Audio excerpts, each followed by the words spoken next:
Welcome, everybody, to another edition of the Inside Andy Sports Podcast. I'm Tyler James, and I'm joined once again by the one and only Eric Hansen. Together, we cover Notre Dame football, recruiting, and more for InsideNDSports.com on the Rivals Network. The Inside Andy Sports Podcast is presented by Dead Soxy, makers of the best premium socks I've ever owned. With the temperatures dropping, we have entered prime sock season, and our friends over at Dead Soxy just announced their BOGO winter sale. Right now, when you buy 2 sock bundles, you get the second bundle 50% off, or get a free pair of socks with any single pair you purchase. And I'm telling you, these socks are awesome. I've been wearing them for months now since Dead Soxy hooked us up. To get this deal, just put any 2 bundles or any 2 pairs of socks in your cart and apply the code LUCKY, L-U-C-K-Y. If you have bundles in there, it will take 50% off the least expensive bundle. If you have 2 pairs of socks in your cart, it will make the least expensive pair free. So head over to deadsoxy.com, DEADSOXY.com, and stock up on this incredible winter sale. And as always, stay soxy. Boy, what a week. A lot has happened since we last recorded a podcast, so we have quite a bit to catch you up on that we've been covering on InsideNDSports.com and the Insider Lounge. By now, you probably know that Notre Dame hosted Utah offensive coordinator Andy Ludwig for an interview on campus last Friday and Saturday. Then the first sign that it wouldn't work out for Notre Dame was a report Monday night from ESPN's Pete Thamel citing Ludwig's buyout as an obstacle in discussions with Notre Dame. Since then, we've learned that Notre Dame expects to promote tight ends coach Gerad Parker to offensive coordinator and hire Wisconsin's Gino Guidugli as quarterbacks coach.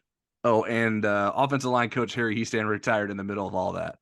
The latest development Thursday, which we are recording this podcast late Thursday night, came from an email we obtained that Notre Dame athletic director Jack Swarbrick sent to those who reached out to him with complaints regarding Notre Dame's perceived refusal to pay Ludwig's buyout.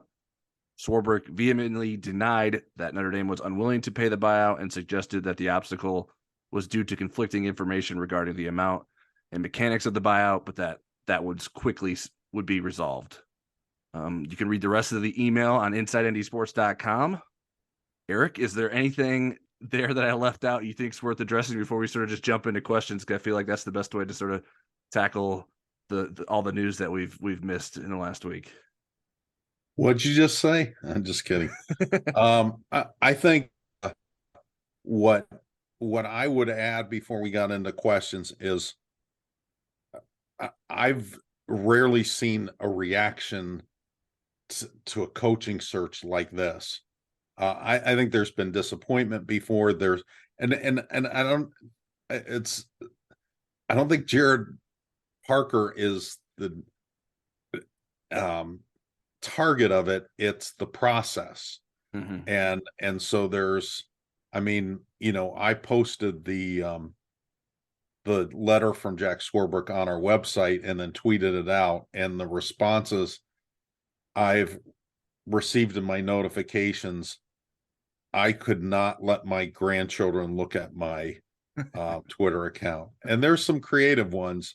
I don't know that the response necessarily helped his cause, but I've got a column coming Friday morning that I think will provide some good perspective. Tyler's been really active on the Insider Lounge message boards, kind of sketching out what we know, what we think, what we don't know. And I think it's really helpful, and has helped kind of lead the discussion as to, what we're really talking about here. So anyways, hopefully we'll give you a little bit more insight. We're both in our hoodies tonight, and that's a first for us doing a podcast. We usually have a guest. We figured they didn't want to stay up this late with us. So, and we have so much to talk about in terms of questions. So I guess we can get right to those.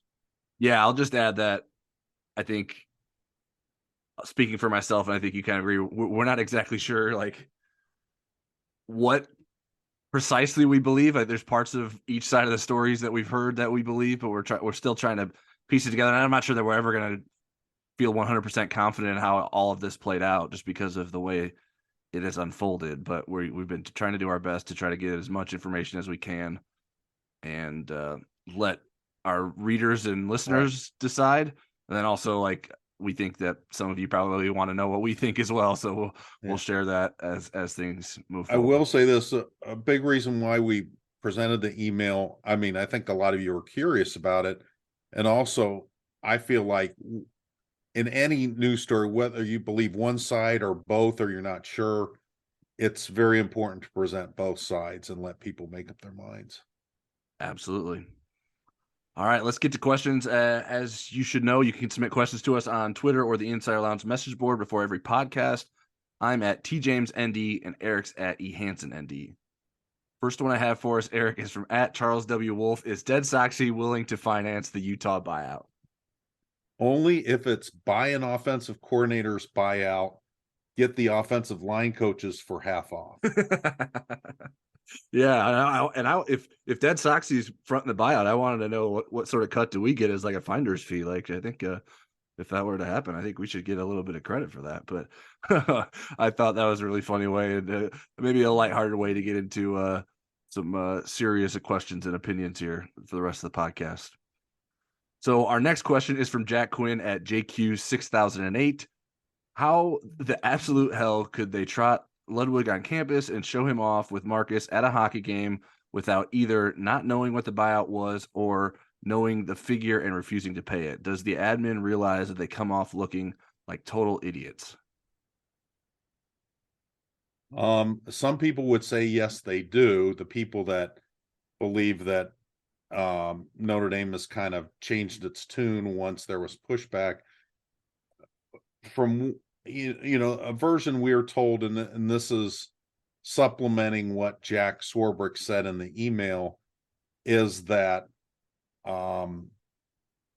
that they were given that Notre Dame was given an older version of the contract, which didn't have the rollover, which then didn't have the accurate buyout figure.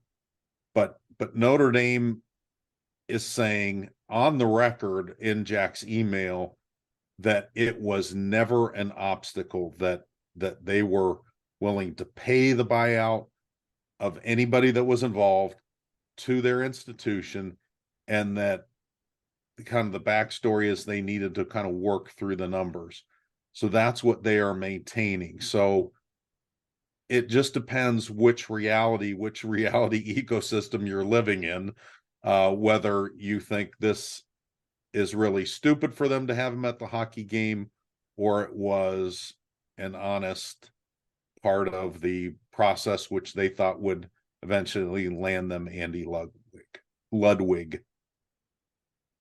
Yeah, and I my like interpretation of the obstacle part, and Jack Swarbrick even used like obstacle in quotation marks in the email.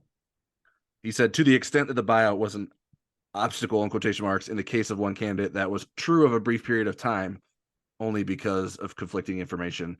So like I guess in his parsing of obstacle, he means obstacle, or he's at least interpreting obstacle as like a small hurdle rather than like a wall. Like or a deal breaker. or a deal breaker. A lot of people felt like that was the deal breaker. Right. And I think it's understandable to sort of, I mean, like what about a buyout is an obstacle besides like a willingness to pay it? Like that was my perception. I made a joke about if Notre Dame's not willing, is trying to cut corners on pay, that's not exactly a great look for Notre Dame. But obviously that Notre Dame is not does not believe that's the case for itself, and believes it was willing to do that.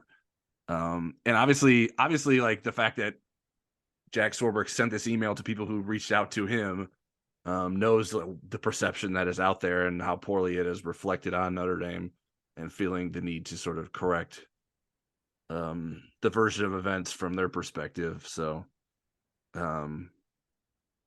I would love to. The person I want to hear from now is Andy Ludwig's agent, because that seems to be the person who's been thrown under the bus. And so I would be very interested to get that perspective.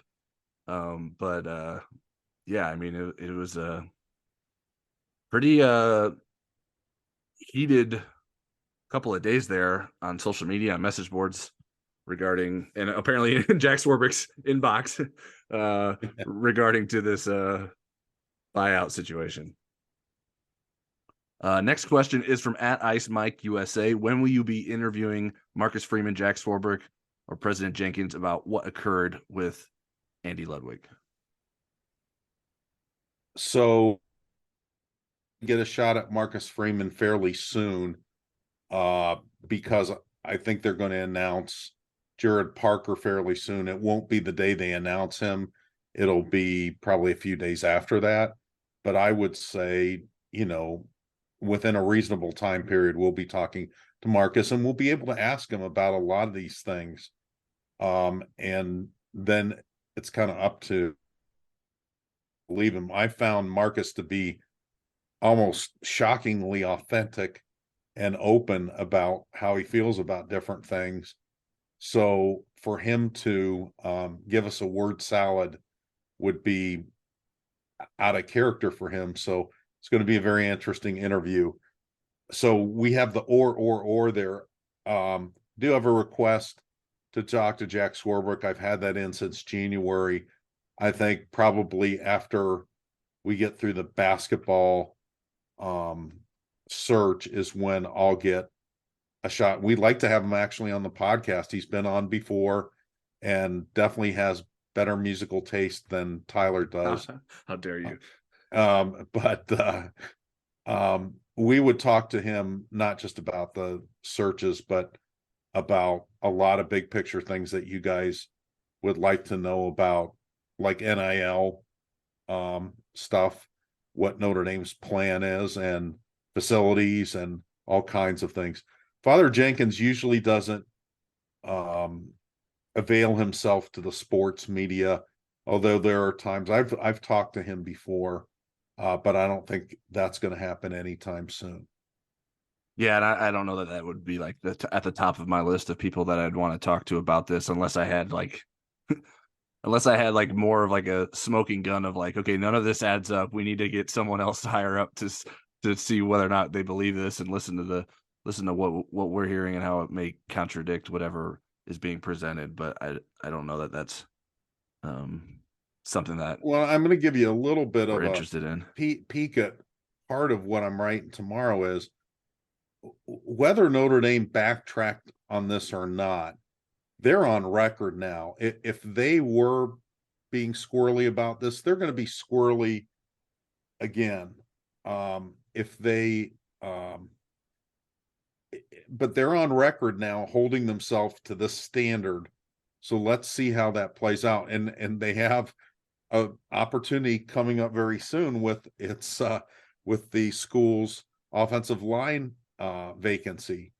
And there's certainly going to be other opportunities to add recruiting infrastructure, opportunities to add quality analysts. So we'll see whether Notre Dame balks at the price tag of those things, or is consistent with what Jack Swarbrick said Notre Dame's approach is when it comes to these things. Yeah, and that kind of gets to the next question we have from Wayne Oosteroff at W. Oosteroff. Is there any way that Notre Dame can turn this ND is cheap? And this is a quotation from Oosteroff. ND is cheap and doesn't want to compete with the elite stigma around. Yeah, there's plenty of opportunities. Now, that doesn't mean you want to be fiscally irresponsible. I mean, I don't think they need a slide in the Goog or, a mocha latte machine or whatever, but they do need certain pragmatic things in terms of facilities. And I think, again, how they go about retaining assistants, replacing assistants, the things that I just talked about with the recruiting infrastructure and the analyst, I think is important. And how there's a huge decision coming up with regard to their media rights deal, and how that plays into whether they need to join a conference or not. We haven't talked about that since June because, Jack Swarbrick kind of came out and felt like he was confident that what Notre Dame came up in its next media rights deal would be competitive with what the Big Ten and the SEC are doing. But if it's not, there's a huge decision to make for Notre Dame there. So there's going to be lots of opportunities to prove, how much Notre Dame wants us from a financial standpoint. Right. Yeah. I mean, at this point, it's going to come down to actions. It's that Right. there's nothing that anyone can say to sort of dissuade this perspective, whether or not it's true or not. It's going to come down to, all right, put your money where your mouth is. Then, if that's how you feel, and you feel like you are willing to commit to that, and I would imagine Marcus Freeman is going to be pushing those buttons. Like, all right, let's if you got our backs, and then let's see it. So I think. I mean, I know we'll get into this later when it talk about with regards to the offensive line coach, but it's like, okay, are they really like, are they going to break the bank for that job, or and if they don't, is it because they're not willing to, or is it because they think this decision that may be cheaper is actually the best decision for the program? I think, Right. I mean, not every time are you going to think, oh, let's go out and get the most expensive guy in the country. right. Um, there may be somebody you like that's a younger coach that wouldn't command that kind of salaries. It's going Uh, to look the same. right. Next question is from Brett Hamilton at BrettHam91. How do Irish fans, including myself, not fixate that we really missed an opportunity here? What does this mean for our program and coaches coming/going? Forgive me if I'm being over dramatic, but it seems like this could end up damaging our brand and luring coaches/players. I don't think your stance is unreasonable. I do think it's fair to give the Gerad Parker, Gino Guidugli combination a chance. But I think it's also reasonable to expect Notre Dame moving forward to show that it means business in this new college football ecosystem. So I think everything that you say there is true, but let's let it play out. Let's see what this looks like, next week. Let's see what it looks like 3 months from now. Yeah, I mean, the only way that you're ever going to feel like it wasn't a missed opportunity is if the choices that ended up being made are successful. So I think it's going to be hard to sort of turn the page. I think it's like you said, it's fair to give these guys a chance. Like it shouldn't be held against these guys that the way things played out. Well, I mean, Gerad Parker was sitting there at the hockey game right next to Andy Ludwig, trying to help with the pitch to get him here. So I can't like it just seems like a very awkward situation for him. And I can't, like, I'm sure he's excited for the opportunity, but there's got to be some weird aspect to this. It's like, man, what am I really stepping into here? Everyone, there's a segment of the fan base that thinks that I was second or third choice here, that I don't deserve this opportunity. But obviously, what matters most is that Marcus Freeman believes that he deserves this opportunity, and he's been given it, and he'll have the chance to make the most of it. So I think that's the sort of one of the many strange aspects of this. It's just sort of like, okay, like this really, regardless of how exactly things fell apart with Andy Ludwig, it was clear that Notre Dame wanted him. And I think it's pretty, I guess from my perspective, pretty obvious to understand why they wanted him. But they weren't able to make that happen. And I mean, given Andy Ludwig's recent success, there's no reason to believe that he's not going to continue to be successful at Utah. So there'll always be a what if factor there, but that can be overwritten by Notre Dame making the most of how its staff ends up playing out. Next question is from at Brendan Corey. Do you think Jack Swarbrick has checked his Twitter notifications yet? Well, he doesn't have to. The disillusionment is palpable. And if he needs to get a sampling of that, he can look at my Twitter notifications. He did read his emails. That's why he put out the email to the people that had some questions about that. So I don't know that he needs further. I will say this about Twitter people in general. They are more creative and clever than your average bear. Whether they're snarky or, to me or somebody else, I mean, they're at least creative with their snark. I didn't have to check his mentions because he was getting like mentioned in my mentions a lot. So yeah. I was aware of what was being said to Jack Swarbrick, and I think some of the people were trying to send Jack Swarbrick what I was saying on Twitter. Yeah, I mean, I can't imagine what that looks like. I mean, there was even something where Father Jenkins posted something after the shootings at Michigan State and sending his prayers to Michigan State, and then people just wanted to bring this into that situation. It's like, guys, time and place. Like, yeah, it was bad. It's like, I understand you're upset, but like, you don't have to reply to this specific tweet about something that is completely different, and like the magnitude of is not related in any way. So you'd like to think people have better sense than that, but I think there may be smart and funny people on Twitter, but there are also people that get way too invested in things and maybe show it in the wrong way. Next question is from John Dillon at Dills127. There are a lot of reporters / commentators who believe Swarbrick has way too much involvement / hands on the football team, including who gets hired. Your thoughts? If not him, who? I mean, this is the biggest job of the athletic director, besides presenting a budget that's not going to get him in trouble, the curating the football team, and especially with a young coach, why wouldn't you be involved in that? And looking at contracts and buyouts, and I don't know who these, and John, this isn't me picking on you, but when you ask a question, there are a lot of reporters and I'm not expecting you to name names, but I mean, are these real reporters, or these guys, living in their mom's basement, typing away in their underpants? That's what I don't know the differentiation of, sometimes, that people know the difference of people that are in the know and people that are just kind of have an opinion because they have a nose too. So anyways, that's my 2 cents. Yeah, I mean, we know a lot, if not all, of the reporters that cover Notre Dame, because we're around it just as much as anyone.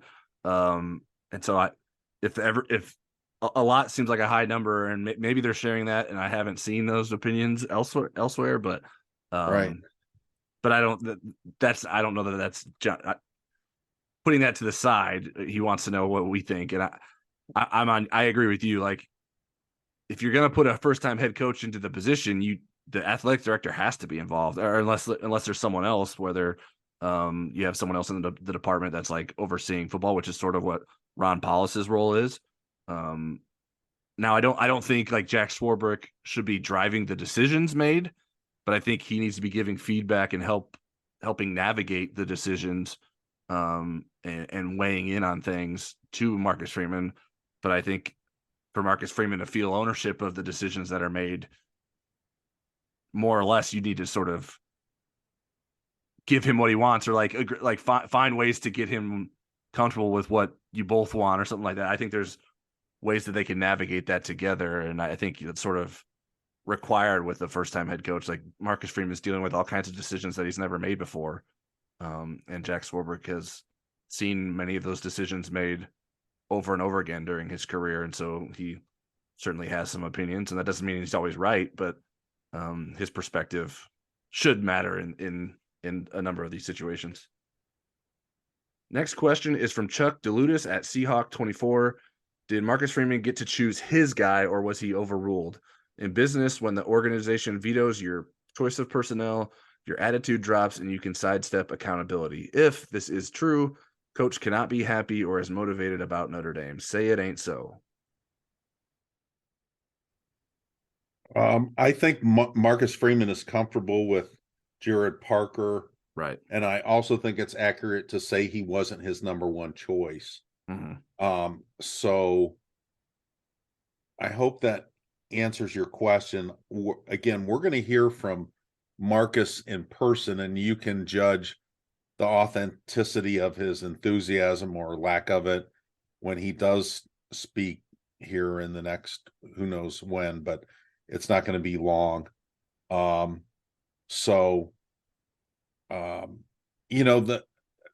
and I were talking about this a little bit before the podcast.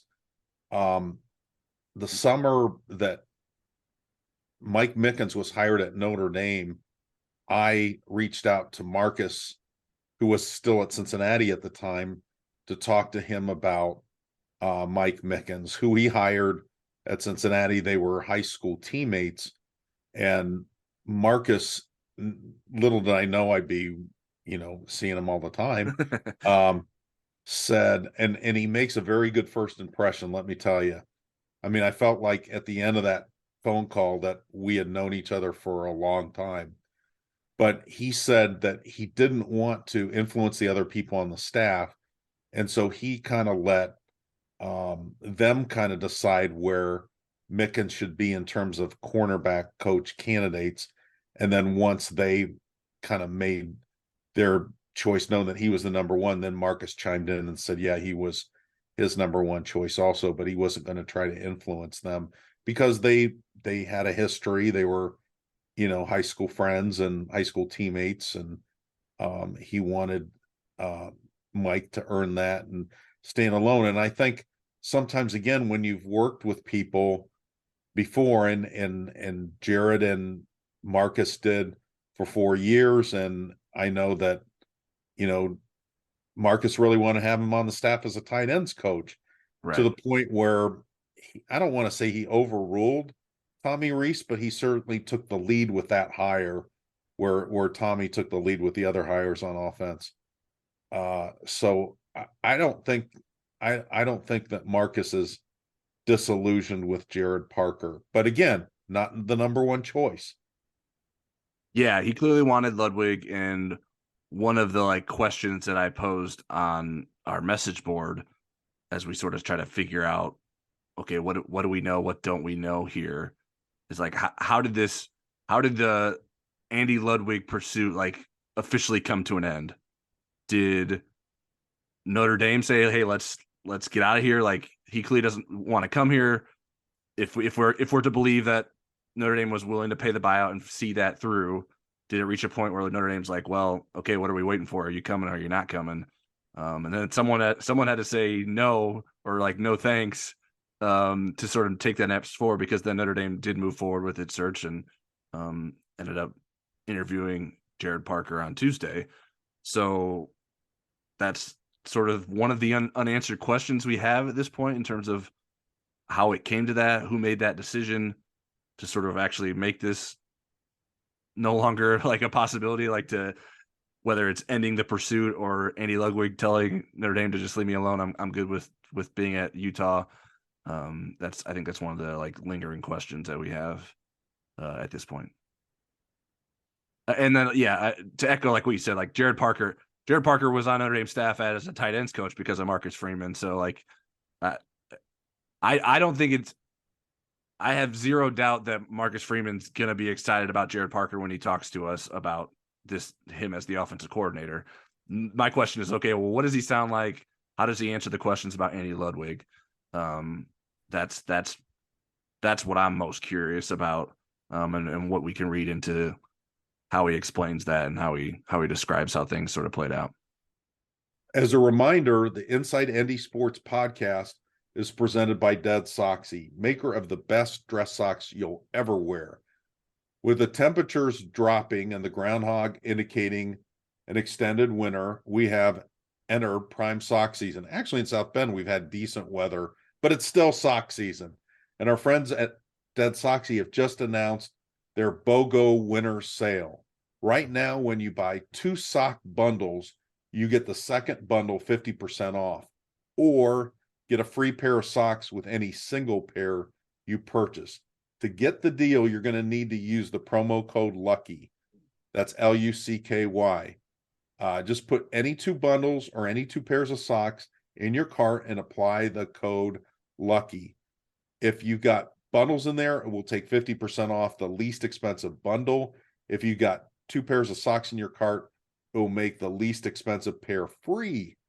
Remember, all Dead Soxy socks come with the patented technology with a no-slip guarantee, made from bamboo for that premium luxury feel. Head over to deadsoxy.com, that's DEADSOXY.com, and stock up on this incredible winter sale. Promo code LUCKY. And as always, Stay Soxy. All right. Next question is from @Rockney93 on the Insider Lounge. On a scale of 1 to 10, how bad do you think the Parker promotion is? He clearly wasn't in the top 5+ candidates and wouldn't have even gotten a look from another major program. I get that Freeman trusts him because they go way back, but I thought a key requirement of any hire for the position was going to be extensive play calling experience. Okay, Rockney 93. I'm going to get back to your scale of 1 to 10, but I want to talk through some of the other points because they were interesting and really good. I think play calling experience is much more critical in this hire because of Marcus Freeman being a defensive guy. That said, there is scheme and personnel familiarity, and Gino good offensive coordinator experience. And again, before this process started, I did a column where I talked about different boxes that needed to be checked. And these aren't necessarily Marcus's boxes, although I think in this particular instance, this is what I thought would lead to success. Recruiting, yeah, you could give him a check mark. He's been recruiting a long time.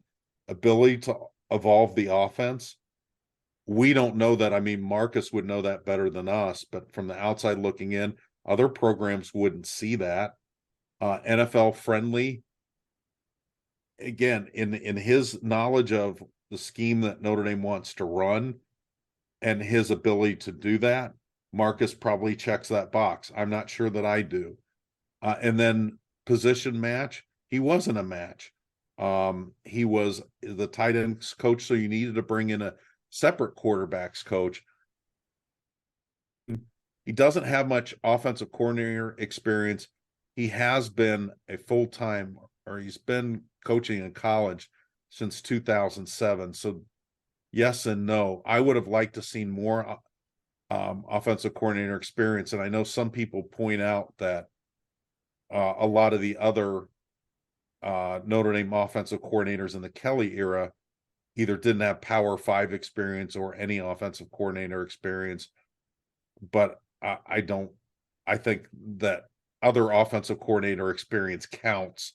I don't think you necessarily have to have Power 5 experience. I think, calling plays and learning from your mistakes in an area where there's not as much scrutiny, I think is really valuable. So yeah, I don't, and I mean, maybe I'm on the minority of this. I don't think the offenses of the Brian Kelly era are like the standard that Notre Dame should be aiming for. yeah, Like, I think Notre Dame wants to be better than that, and so that's why I thought play calling experience was that much more important. And obviously, Brian Kelly's an offensive coach. Like, you don't, he's more comfortable with promoting guys that or hiring guys as offensive coordinators that maybe don't have as much play calling experience because he's going to have his hands in that.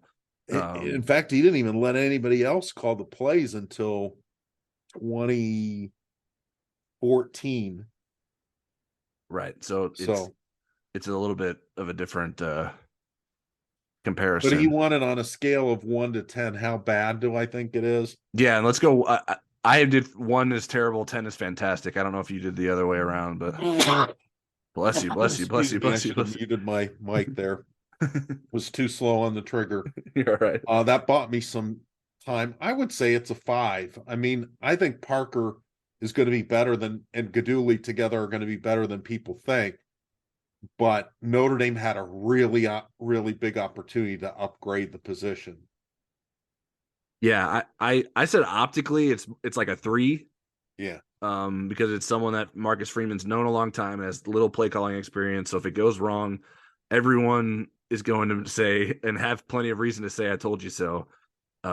But I think probably more realistic, it's probably like a 5 in my opinion too. I think many of the criticisms are fair, but it doesn't mean that Parker isn't a bright mind and his concepts won't work for Notre Dame. Obviously, Marcus Freeman believes that what he plans to do aligns with what he wants in an offense. So I think Parker's like, and this, we'll talk a little bit about this in a future question. I think Parker's offense is going to align philosophically with what Freeman wants, what we've seen from Tommy Rees, and probably a bit of what we would have saw from Andy Ludwig if he came to Notre Dame. Next question is from Nathan Reynolds at Enforcers 2117. What are your thoughts on Parker as the offensive coordinator? People want to point out what he did at West Virginia. In reality, he was just the receivers coach who had very little input in the offense. Neil Brown, the head coach at West Virginia, is the one that calls the plays and runs the offense. Do you think he will be a co-offensive coordinator with Gino? I don't think he'll be a co-offensive coordinator, but I think Gino will have a lot of input, and I think he'll be a great sounding board for Gerad. And I think as far as what his offense looks like, again, I think it's going to look similar to what the Reese offense did. But again, you've got different personnel kind of rising in that system where I think the wide receivers are better and there's not a dominant tight end right now. So it might look a little bit different.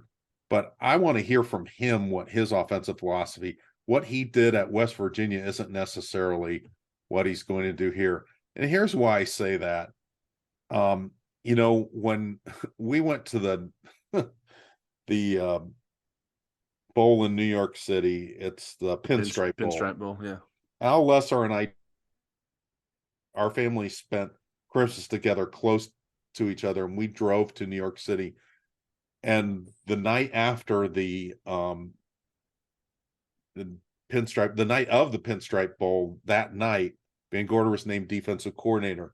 And the next day, we're driving back, and I'm trying to get a hold of people that worked with him or covered him and find out, how good of a fit he is for Notre Dame. And basically, the premise was that, he was around Rex Ryan, so he's going to run Rex Ryan's defense. He tried, but he didn't know how to teach it, and he didn't know how to push the buttons. And everybody said wonderful things about him. So let's hear what he has to say first, instead of having people saying glowing things about somebody that really hasn't called very many plays. Yeah, I think in terms of what Nathan Reynolds said regarding his West Virginia experience, I think little input is probably a bit of a stretch. I was told that Neil Brown was the one who was making most of the play calling decisions. Apparently that was like a running secret that they didn't really like. It was apparently they were very dodgy about describing who was calling the plays during that tenure. And I think even in this past year, Neil Brown has been a bit evasive in sort of providing clarity in terms of how the play calling process works. My understanding is that Gerad Parker had red zone input, but West Virginia wasn't great at scoring during his tenure there. 82nd in the FBS in his first year as the offense coordinator, and 88th in scoring. Now that I didn't look up the red zone numbers, which I probably should have done, but the offense did improve his first year as the offensive coordinator. The rushing offense wasn't good. They were really bad in 2019 before he was hired. And we're talking 119th in the country in total offense, 128th in rushing, 116th in scoring. And then they weren't great in 2020, but they moved all the way up to 50th in total offense, which that's a jump of 69 spots. Scoring they were 82nd, so not great there. Rushing they were still not great at 92nd, but the passing offense significantly improved. So there's not enough of a resume to like say, okay, this is why or why not Gerad Parker will be successful. I think I always think it's really hard to understand whether or not a coach is going to be good or not. I think, like you said, we can always find people that'll say good things about someone because they wouldn't have been hired if people weren't saying good things about them. But we have to sort of be around them, and we haven't. I mean, because he was a tight ends coach, we weren't asking Gerad Parker what his offensive philosophies were. Like that wasn't of interest to us last season. So now we'll have many more opportunities to drill down on that, and we'll see what it looks like. But what I said earlier, I think it'll align with what we've seen in recent years and what we would have seen if Andy Ludwig came to town. Next one's from Michael Kelly at Michael Bunch of Numbers. When Urban Meyer was wide receivers coach at Notre Dame, he formulated his innovative offense that he used after he'd left. Does Gerad Parker have an innovative offensive system? What is his philosophy? Well, again, we're going to find that out, and I would not compare I would not compare Gerad Parker to Urban Meyer. Probably let's give safe. him, yeah, let's give him a little bit of a chance there. I do think when Notre Dame, or when, I mean, I remember when Urban was at, um, when Urban was at Notre Dame early in his career, there was a sense that this guy was special, that he was going places. And I mean, he went right from being a position coach technically to being a head coach at Bowling Green, and then to Utah, and then to Florida and so forth. But so I think we just need to sit tight and hear what his ideas are. But we do know this. I mean, the reason he was included is there were a lot of people that were interested in this job. There were not a lot of schematic fits. We know that Colin Klein, I'm going to call him Calvin Klein at some point, but Colin Klein, Andy Ludwig, and Gerad Parker were schematic fits. So it's not going to be wildly different from what Tommy Rees concepts were. Otherwise, there would have been other outside candidates that also came in for interviews before they got to Parker. Yeah, I think he's going to want to run the football and dominate the line of scrimmage, which that's Marcus Freeman has expressed is what he wants to do as a football team. Something that I appreciated with what Gerad Parker did last year, like I think we've made jokes about, well, anyone can coach Michael Mayer, like that's pretty easy. But he managed to work with Rees to come up with game plans to get Michael Mayer the football, even when everyone knew it was coming.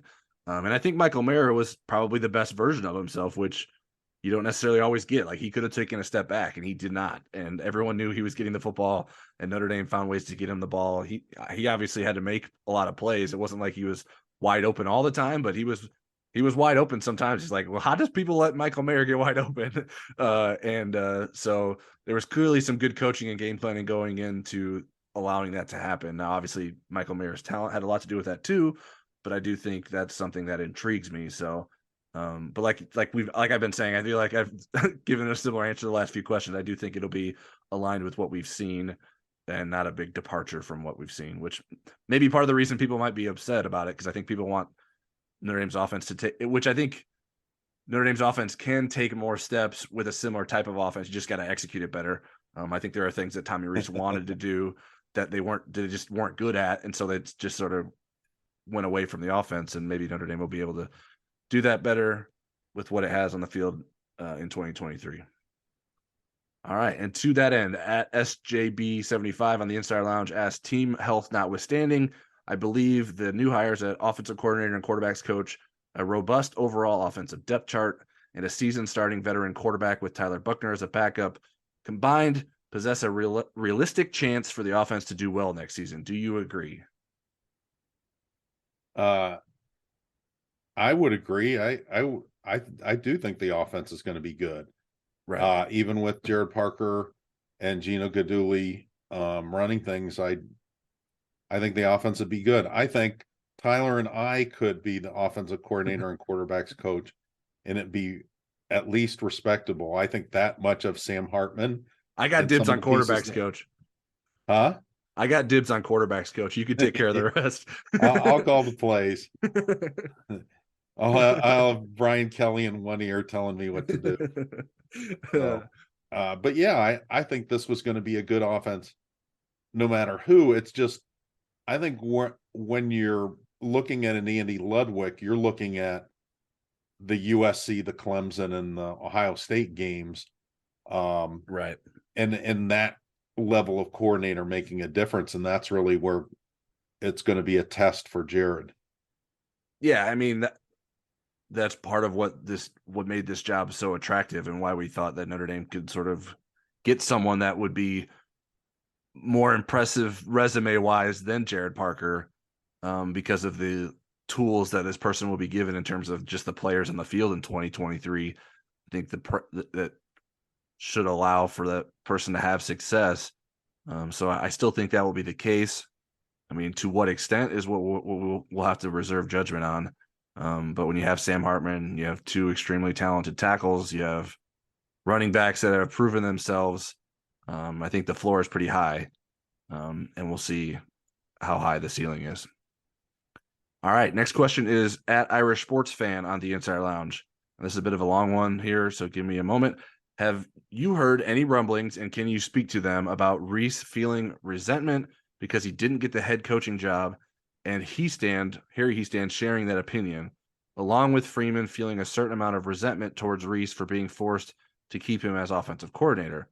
Also heard that after the Stanford loss, that Marcus Freeman told Tommy Reese and Harry Hiestand that kind of offensive showing is unacceptable, and that further split the divide between those three coaches. And that's when Parker had a little more input, ? Rumors are rumors, but this all kind of makes sense. Oh God, I'm glad it does to you. I would say I've heard some of those rumors, and I've even, I've asked people questions about the ones that I think are reasonable. So let me start with the first about Reese possibly feeling resentment because he didn't get the head coaching job, and Hiestand sharing that opinion. Okay, the Hiestand part of that is BS because Hiestand wasn't even in the picture until Tommy didn't have the job and talked to Hiestand about coming to be the offensive line coach. So that was already done. And I don't think resentment is the correct word that I would use about Reese and the head coaching job. I think Tommy hoped that he would get stronger consideration for it. But if he truly resented it, he would have gone with Brian Kelly to LSU. He had other options. Right. Yeah. He didn't have to stay here. Yeah. Right. He could have gone to Miami and been with the guy at Miami whose name is Mario Cristobal. Mario Cristobal. So on that one, let's see, Freeman feeling a certain amount of resentment. I'd also hit the buzzer on that one as no for being forced to keep. I think Freeman was kind of happy that there was somebody that knew the lay of the land and that was on the other side of the ball. But I think, I think he also welcomed this opportunity to hire somebody of his choice, but I don't think he resented Tommy at all. And I think he would have liked to keep Tommy a little bit longer. I also heard after the Stanford loss, I mean, if he did tell Tommy Reese and Harry Hiestand that was unacceptable, I have a hard time seeing him saying that to Harry. But if he just, I certainly wrote that. So right. Yeah, that's the one that I can see. Like, I don't know what was said or how it was said or who it was necessarily directed at. I imagine it was directed as the collective, like, hey, that's not good enough on offense. Like, and who, like, why wouldn't Marcus? Like, yes, of course it's not. I think Tommy Reese would say that. Like, we need to score more points. Like that. I don't think they felt like that was an acceptable performance either. Like, no one that practices wearing the offensive jerseys or coaches those players felt like that was an acceptable performance. So I would imagine that was expressed in some way. I don't know what was said or how it was said and what sort of feelings came of that. But if you're in a job and you get like, hey, that doesn't cut it, and you don't already think that yourself, like that's not a Marcus Freeman problem. I don't know what that would reflect very poorly, in my opinion, on Tommy Reese and Harry Hiestand if they felt some type of way because they were told that, hey, your offense needs to score more points than what did they score? 14 against Stanford? I think it was 16-14. So yeah, I mean that's just not enough against a bad defense. Right. All right, next question is from another one from John Dillon at Dills 127. What about Andy Heck as an offensive line coach? Will he have interest in leaving the Chiefs to come coach at his alma mater? Well, Andy Heck is a beast. He's 56. He's only coached in college as a grad assistant at the very beginning of his career. He's been in the pros since. I think he's been with Kansas City about 10 years. He's outstanding. He has a great job. Why would he leave that? For an O-line job too. Like he already is an O-line coach. Yeah. I mean, if he was going to be maybe a college offensive coordinator, if that's what he wanted to be, but I mean, great name to pull out. I mean, that's the kind of coach you'd want. I just don't think it's realistic that he'd say, you know what, I'm making too much money and I'm too happy We're winning too Super Bowls. we're Let me too go to good. Notre Yeah. Dame and Yeah. try to follow Harry Heastand. It's too easy over here. Let me challenge myself a little bit more. Yeah, I mean, I don't know Andy Heck personally, so I can't speak like with authority about his view on this, but the common perception across football now is you don't leave the NFL for the same job title in college football with the current climate of college football and how demanding it is, the Right. recruiting, the transfer portal, NIL. It's just not, and John Bryce was on our podcast somewhat recently. I don't even remember now. And he sort of spoke to that. Guest. Was our last guest. So yeah, so that was our last podcast. So much has happened since then. I can't even remember. And he sort of spoke to that, and he has plenty of coaching contacts across the country and at various levels. It's just like, listen, NFL coaches are not attracted to college football right now. There's too much other stuff you have to deal with at the college level that you don't have to deal with at the NFL level. And when you're having success at the NFL level, why would you leave that? Now, someone may say, well, what about Dylan McCullough? He was coaching for the Chiefs and had success with the Chiefs, and he left for a college football job, but he is trying to become more than a running backs coach, and that's his attempt to do that. Now, if Andy Heck, I don't know what his career aspirations are, but I think he's in a pretty good spot right now. So he would have to have some serious kind of love for Notre Dame to leave the Chiefs to become Notre Dame's offensive line coach. But if he was, hey, that'd be awesome, right? Right. Next question is from DOC at DO Carroll. Will Notre Dame look outside for an O-line coach or promote Chris Watt? I would think Marcus Freeman might want a more veteran voice on the offensive staff. I asked somebody who I really value their opinion and who's an offensive line connoisseur. And from the standpoint of culture and techniques and so forth, it's an easy transition to Chris Watt. From an experience standpoint, I think you're shortchanging the team. So that the best case scenario, I think, is Chris Watt staying on with the new offensive line coach. Right. And then you kind of get the best of both worlds. Yeah, it's my stance, and I feel like I've said this elsewhere, like the Notre Dame offensive line job, it should be like one of the best jobs in college football. Like that should be an attractive job. So you shouldn't, on rare occasions, should you be promoting a graduate assistant into that role. So I think you have to at least start by looking outside, seeing who's out there, seeing who fits with Gerad Parker. And if you can't find, like, if there's really good coaches out there that don't fit with Gerad Parker, it's like, well, is that a Gerad Parker problem or is that the offensive line coach problem? So I think Notre Dame needs to explore its options outside. I think it will. It shouldn't be in a hurry to just go ahead and promote Chris Watt. I don't know that makes a lot of sense. Now, if it feels like that, if Marcus Freeman feels after going through this process like, hey, this is the best decision for us, then may that be it, and we'll see how that works out. But I think that it feels like too big of a risk with the combination of an inexperienced play caller and Gerad Parker, and too big of an opportunity to bring in someone that should have some serious bona fides to take over the Notre Dame offensive line job. All right, our pal Marie Biafore at Biafore_Marie asks, can you give a list of possible candidates for offensive line coach? Please each give your top choice and why. I haven't given it a lot of thought beyond Jim Harding, who would have been part of the package deal coming from Utah with Andy Ludwig. Off the top of my head, and I haven't researched a lot, I like Coach Callahan at Minnesota. I think he's a really up-and-comer and really starting to shine up at Minnesota. And then Joe Rudolph, who's at Virginia Tech. I haven't looked into the realistic availability of those guys, but I mean, Rudolph was a guy I know Aaron Taylor liked a lot when he was at Wisconsin, and he's at Virginia Tech now. I don't know what it would take to shake him loose, but he's only been at Virginia Tech for a year. So those would be the two, but I plan on, if there's no crises on Friday, that's and my priority list to do is put together a realistic and good list of candidates and vet them a little bit in terms of who would be a great fit.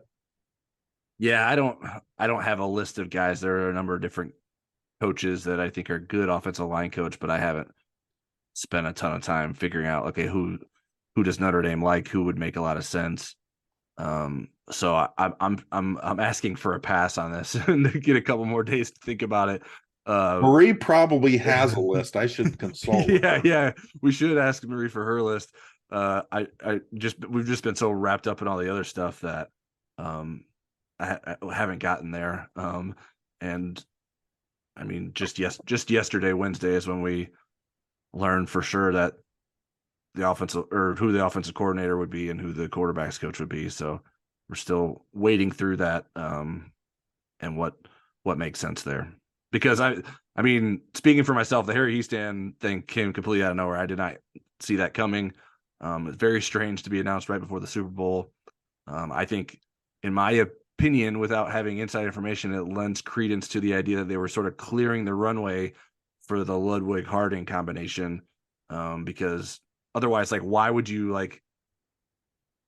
you celebrate Harry Hiestand in a better way than announcing it right before the Super Bowl? Like, to me, like, Harry Hiestand deserves better than that. Now he could care less.